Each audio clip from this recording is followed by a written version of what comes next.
NBR এর কর্মবিরতিতে বন্ধ আমদানি কার্যক্রম, তবে চালু আছে শুধু রপ্তানি ও আন্তর্জাতিক যাত্রী সেবা। জাতীয় রাজস্ব বোর্ড বিলুপ্তি করার অধ্যাদেশ বাতিলের দাবিতে শনিবার সংস্থার প্রধান কার্যালয় ও মাঠ পর্যায়ের অফিসগুলো কার্যক্রম বন্ধ রেখেছে। শনিবার সকাল ৯টা থেকে কর, শুল্ক, ভ্যাট বিভাগের সব দপ্তরে চলছে কর্মবিরতি। আগামী সোমবার নতুন কর্মসূচি ঘোষণা করা হবে বলে জানান আন্দোলনকারীরা। তবে দাবি পূরণ না হলে ২৬ মে থেকে আন্তর্জাতিক যাত্রী সেবা ছাড়া এনবিআর এর সব কার্যক্রম সম্পূর্ণ বন্ধ রাখার হুঁশিয়ারি দিয়েছেন তারা। গত বৃহস্পতিবার শুল্ক কর কর্মকর্তা কর্মচারীদের স্বার্থ অক্ষুণ্ণ রেখে রাজস্ব নীতি ও রাজস্ব ব্যবস্থাপনা অধ্যাদেশ সংশোধনের আশ্বাস দেন অর্থ মন্ত্রণালয়। কিন্তু এনবিআর সংস্কার ঐক্য পরিষদের নেতারা তাদের কর্মসূচি বহাল রাখেন।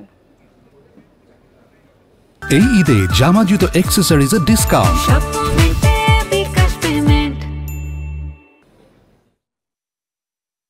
রবিবার কাস্টমস হাউস এবং এনসি স্টেশন সমূহ ব্যতীত আয়কর, কাস্টমস ও ভ্যাট বিভাগের সকল দপ্তরে পূর্ণাঙ্গ কর্মবিরতি চলবে।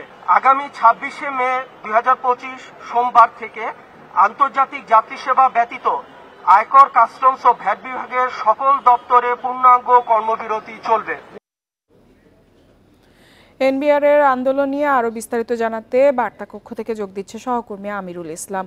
আমিরুল, আপনি আজকে এনবিআর এ গিয়েছিলেন, এনবিআর এর আন্দোলন কর্মসূচি দেখেছেন, তারা কি বলছে তাদের আগামী কর্মসূচি নিয়ে, এবং সরকারের পক্ষ থেকে যে জানানো হয়েছে এনবিআর অধ্যাদেশ এখনই বাতিল হচ্ছে না, সে বিষয়ে তাদের মন্তব্য কি?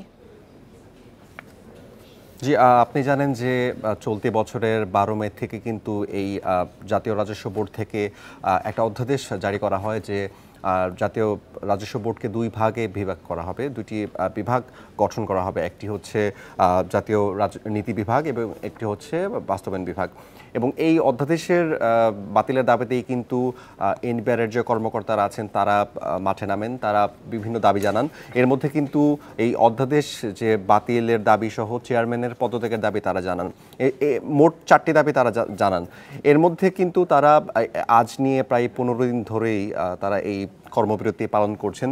এর মধ্যে কিন্তু কাস্টমস হাউসের যে কার্যক্রম রয়েছে, ভ্যাট এবং ট্যাক্স বিভাগের যে কার্যক্রম রয়েছে, সেগুলো কিন্তু এখন পর্যন্ত বন্ধ আছে। এর মধ্যে কিন্তু আমরা গত ১-২ দিন আগে আন্তর্জাতিক রপ্তানি এবং আমদানির যে কার্যক্রম রয়েছে, তাছাড়া কিন্তু আন্তর্জাতিক যাত্রী সেবার যে কার্যক্রম রয়েছে সেগুলো কিন্তু চালু ছিল। কিন্তু আজকে তারা আবার আরেকটি প্রেস ব্রিফিংয়ের মাধ্যমে জানিয়েছেন যে আগামীকাল তারা আমদানির যে কার্যক্রম রয়েছে সেটি বন্ধ করেছেন। তাছাড়া কিন্তু রপ্তানি যে কার্যক্রম এবং আন্তর্জাতিক যাত্রী সেবার যে কার্যক্রম সেটি চালু রাখবেন।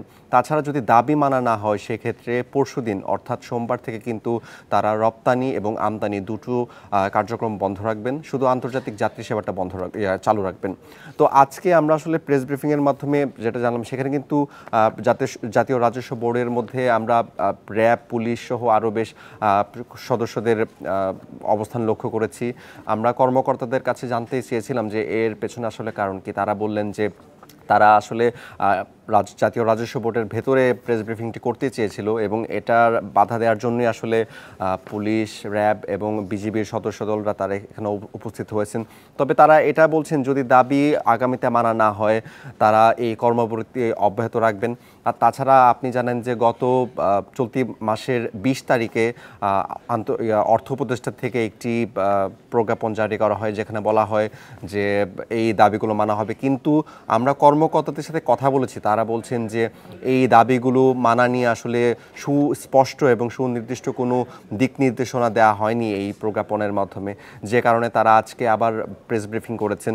তাছাড়া যদি দাবি মানা না হয় তারা আগামীকাল একটি প্রেস ব্রিফিংয়ের কথা বলেছেন, সেটা পালন করবেন। তাছাড়া যতদিন না পর্যন্ত এই কর্মবিরতি চালানো হবে বা যতদিন পর্যন্ত দাবি মানা না হবে তারা এই কর্মবিরতি পালন করবেন। আমিরুল, আমরা জানি যে গত বৃহস্পতিবার কিন্তু অর্থ মন্ত্রণালয় থেকে একটি বিজ্ঞপ্তিতে জানানো হয়েছে এখনই এনবিআর বিলুপ্তি হচ্ছে না, সে বিষয়ে তাদের মন্তব্য কি? না, তারা এখন আসলে এনবিআর এর যে বিলুপ্তির কথা বলছেন আপনি, এনবিআর এর বিলুপ্তির থেকে তারা আসলে এখন সরে এসে তাদের যে ৪টি দাবি আছে সেই দাবি পূরণের কথা এখন তারা বলছেন। যেমন আমি শুরুতেই বলেছি যে এনবিআর এর যে চেয়ারম্যান তার পদত্যাগ সহ অধ্যাদেশ জারির যে ব্যাপার, এই যে ৪টি দাবি একদম পূর্ণাঙ্গ বাতিলের দাবিটা আসলে তারা প্রজ্ঞাপন হিসেবে চাচ্ছেন। তাই তারা আসলে যেটা বলছেন যে তারা এখনও বিলুপ্তির কথা তারা বলছেন না, কিন্তু সেই বিষয়ে কিন্তু কোনো প্রজ্ঞাপন বা কোনো কিছু জারি করা হয়নি অর্থ উপদেষ্টা বা অর্থ মন্ত্রণালয় থেকে। সেই জন্য তারা এখন পর্যন্ত এই কর্মবিরতিতে বহাল রয়েছেন যে পূর্ণাঙ্গ যদি দাবি মানা না হয়, পরিপূর্ণভাবে যদি দাবি মানা না হয়, সেক্ষেত্রে তারা এই কর্মবিরতি অব্যাহত রাখবেন। এনবিআর এর আন্দোলনের বিষয়ে বিস্তারিত জানাচ্ছিলেন সহকর্মী আমিরুল ইসলাম।